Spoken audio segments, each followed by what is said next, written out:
സ്കൂളിൽ നിന്ന് വരട്ടെ, അതിനുശേഷം സംസാരിക്കാം. ഞാൻ ആകെ ടെൻഷനിലായിഷേ. നീ എന്തിനാ അവരെ പേടിക്കുന്നേ? പറയാനുള്ളത് മുഖത്തോക്കി പറയണം. അവരെന്നെ പിന്തുടരുകയാ. ഞാൻ അവരോട് സംസാരിച്ച പ്രശ്ന ഇളയച്ചൻ എന്തൊക്കെയോ തീരുമാനിച്ചിട്ടുണ്ട്. എന്നെ ചൊല്ലി എന്തൊക്കെ ദുരന്തങ്ങളാണാവോ സംഭവിക്കാൻ പോണത്. ഞാൻ പുറത്തിറങ്ങിയാലല്ലേ പ്രശ്നങ്ങളുള്ളൂ. അതുകൊണ്ട് ഇനി ഞാൻ നിന്നെ കാണാൻ പോലും വരില്ല.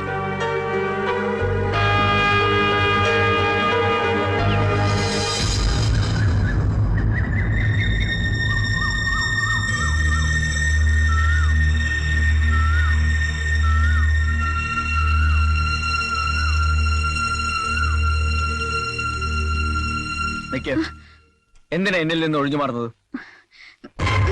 ഇപ്പൊ എനിക്കറിയണം. കൈവിട്. ഇല്ല, അതറിയാതെ ഞാൻ വിടില്ല. ഇതിന്റെ പേരിൽ എന്റെ തല പോയാലും അതറിഞ്ഞേ ഞാൻ വിടുള്ളൂ. അറിയണോ അല്ലേ? ഈ ജന്മത്തില് എനിക്കൊരാളെ മാത്രമേ ഇഷ്ടപ്പെടാൻ പാടുള്ളൂ. ഒരാളെ മാത്രം.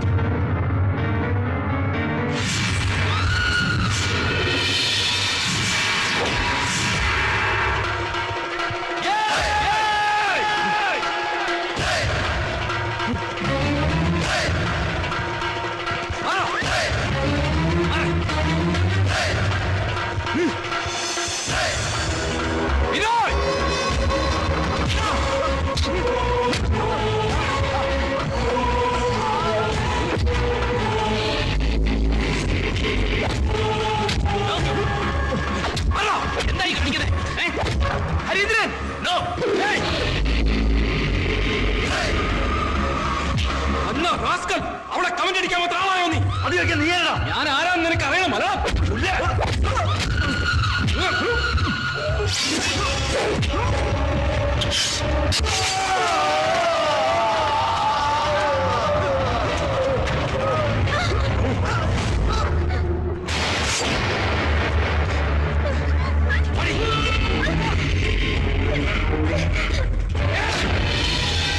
എന്റെ പെണ്ണ ഇത്. ഇവളെ ആരെങ്കിലും മോഹിച്ചാൽ, ഒരു നോക്കുകൊണ്ടോ വാക്കുകൊണ്ടോ ആരെങ്കിലും ശല്യം ചെയ്തു എന്നറിഞ്ഞാൽ കൊടലടിക്കും ഞാൻ. ഹരീന്ദ്രന്റെ പെണ്ണ ഇത്. ഹരീന്ദ്രന്റെ മാത്രം പെണ്ണ്.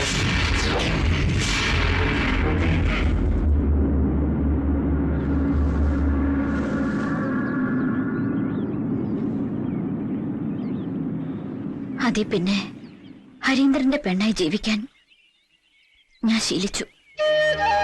ഇനി എന്നെ ചൊല്ലി വീണ്ടും ഒരു ദുരന്തം. അത് കാണാനുള്ള ശേഷി എനിക്കില്ല. പക്ഷെ എനിക്കറിയാം, ഈ മനസ്സിനുള്ളിൽ ഇത്തിരിയെങ്കിലും സ്നേഹം എന്നോടുണ്ടെന്ന്. അതുകൊണ്ടല്ലേ അന്ന് അച്ഛമ്മയുടെ കൺവെട്ടത്തു നിന്നും എന്നെ ഒളിപ്പിച്ചത്? അല്ലെന്ന് പറയാൻ പറ്റുമോ? അതെ, ആ സ്നേഹം കൊണ്ട് തന്നെയാ ഇപ്പോഴും പറയുന്നത്.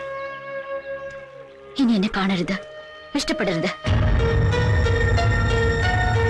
ഈ നാട്ടിൽ ഹൃദയത്തിനേക്കാൾ വില കൽപ്പിക്കേണ്ടത് സ്വന്തം ജീവനാ. അതുകൊണ്ട് അപേക്ഷിക്കുക, എന്നെ മറക്കണം.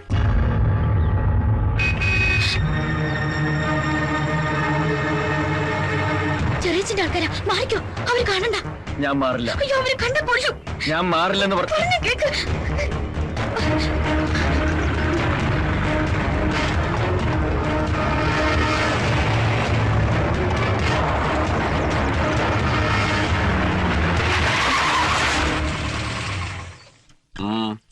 എവിടെയായിരുന്നു?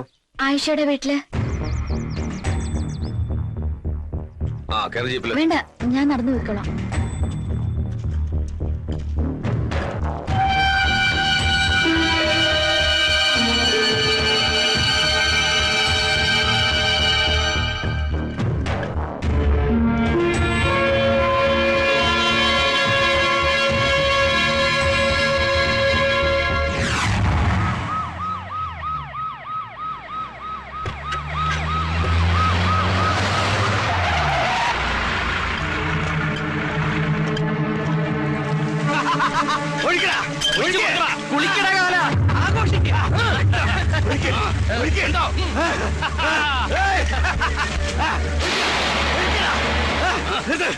അച്ഛമ്മേ, ആ ഡോക്ടറെ കൈയോടെ കിട്ടി. തീർത്തു തീർത്തു.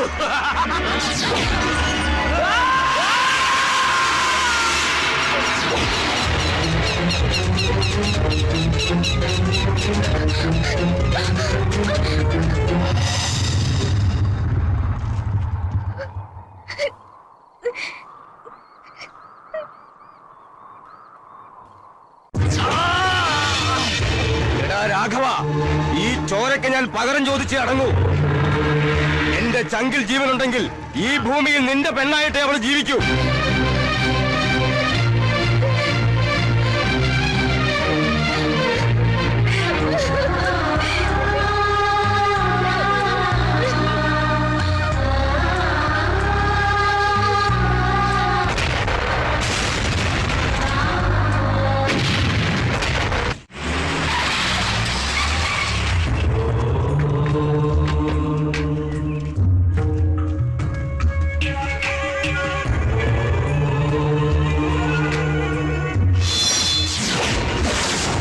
തീർത്ഥാടനത്തിൽ പോണ അമ്മയെ കാണാനുള്ള ഉത്സാഹമൊന്നുമല്ല.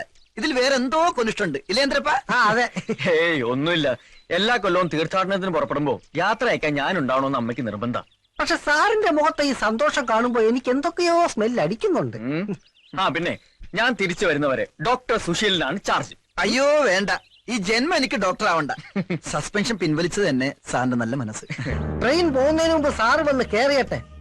അപ്പൊ എല്ലാം പറഞ്ഞ പോലെ ഉടനെ തന്നെ ഞാൻ തിരിച്ചെത്തും. ഓക്കെ?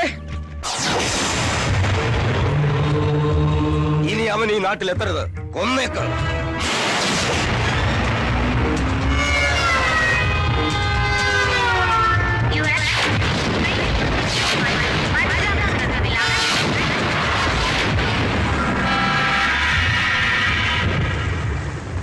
എന്തായാലും നിന്റെ ആഗ്രഹം നിറവേറിയല്ലോ. അമ്മയ്ക്ക് അത് മതി. ഇതാ ഫ്ലാറ്റിന്റെ ചാവി. നീ പോകുമ്പോ കൂട്ടി വാച്ച്മാനെ ഏൽപ്പിച്ചാ മതി. തീർത്ഥാടനം കഴിഞ്ഞ് തിരിച്ചു വരുമ്പോ അമ്മയെ ഞാനൊന്ന് കൊണ്ടുപോകും അവളെ കാണിക്കാൻ. അതിനെന്താ, അമ്മ വരാലോ. എല്ലാ അമ്പലങ്ങളിലും നിങ്ങളുടെ ഐശ്വര്യത്തിന് വേണ്ടി അമ്മ പ്രത്യേകം പ്രാർത്ഥിച്ചോളാം. ഇവിടെ നിർത്തിക്കോ. എത്രയായി? 10 രൂപയായി സാറേ. ഒരു സെക്കൻഡ്. നിന്നെ രക്ഷപ്പെട്ടോ സാർ.